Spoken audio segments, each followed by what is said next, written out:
Peggy 18.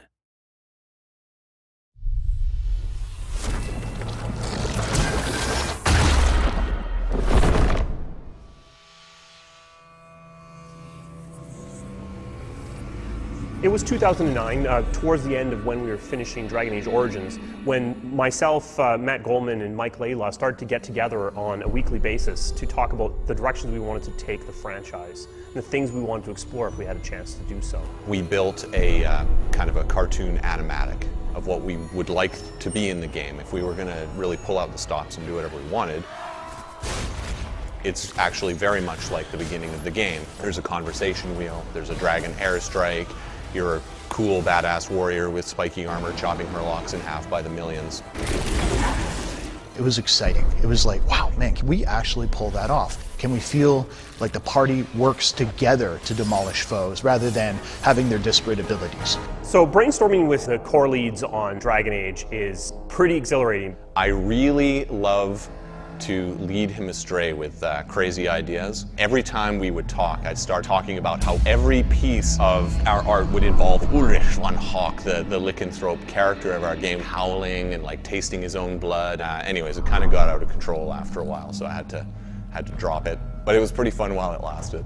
You know, the final beautiful touch of it was when we said, what if we could tell a story that was more personal? And that's where the idea of Hawke, the champion of Kirkwall, and that rise to power over a decade of history came out. Where Origins really shone by having this huge epilogue that had thousands of variations based on the choices you've made. Instead, we've moved that into the gameplay. People you've interacted with at the beginning of the game are going to have their kind of situations profoundly affected by their interaction with Hawke, your character.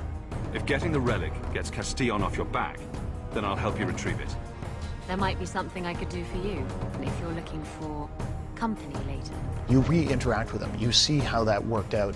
So we believe it may be our most reactive game to date. So here we were, we'd finished these brainstorming sessions. There's a lot of stuff on the whiteboards. There's a lot of pie-in-the-sky ideas.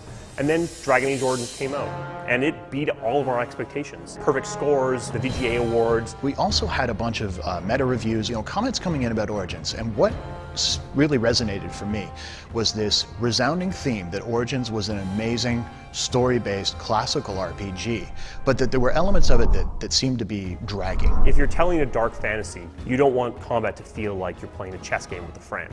So that seemed to be the reviews. No one was really panning the game to me. It let you have this cool tactical experience, and obviously the story was intense, well loved. But the question for me was, is there any way that we could just take the RPG concepts, the very core tenets of it, and move it forward into a newer feel, something that would work as well on the consoles as it did on PC? We've really stuck to our vision. We've kept what was good about Origins and shaved off the edges and made something really unique. Matt wanted much more composed imagery, places that played up the character. I wanted combat that felt like it wasn't silently rolling dice behind the scenes, that felt like when I was pushing a button it was responding and my characters were responding accordingly. But because it looks faster, because it's got a character with a voice, because of this historical story we're going to do, it ran the risk of people saying, oh my god, that is so different, I'm not sure it's for me. And we knew that would be a potential problem. But at the same time, we also knew that the game we were designing was not one that would actually alienate them. So what we've been very open with is letting people go hands-on. And the big thing we saw is that people, even people who loved Origins, people who came wearing armor from Origins, were playing the game and going, oh wow, I see what you did here. It's almost hard to communicate how much this game still feels like Origins, despite feeling completely different. We're trying to make a game that we would love to play. We have the best in the biz running their teams and working really hard together to make this thing come true. Even when Origins was nearing completion, we had already started thinking about Dragon Age 2. We'd already begun sharpening that axe. So the moment they took the blinders off, said, okay, go. We knew exactly what we were making. We knew the exact vision we were trying to bring to the player.